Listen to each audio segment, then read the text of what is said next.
2, 1. Lift off.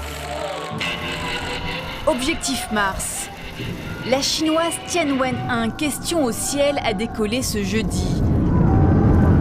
Lundi, c'était l'Émirati Al-Amal, Espoir. L'américaine Persévérance partira, elle, la semaine prochaine. Quant à la russo-européenne ExoMars, son départ est reporté en 2022 à cause de la pandémie. Alors, pourquoi ces sondes envoyées par les grandes puissances partent-elles tout en même temps ou presque ?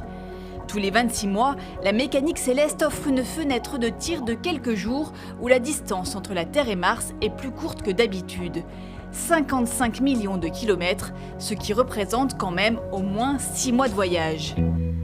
Mars, la voisine la plus proche de la Terre, est un immense désert glacé sans atmosphère où les températures varient de 0 à moins 100 degrés.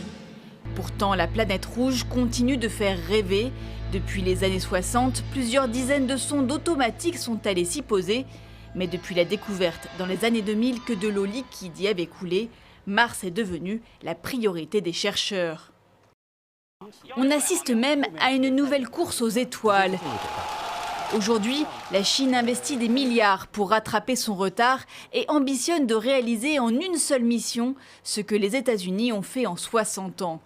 Une concurrence qui rappelle la guerre froide où Russes et Américains s'affrontaient symboliquement par fusées interposées.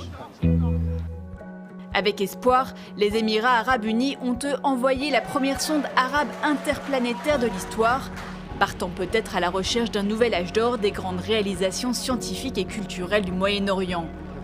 L'objectif des astronomes, lui, ne change pas, collecter, documenter, cartographier, avec toujours l'idée un jour d'envoyer un homme sur Mars.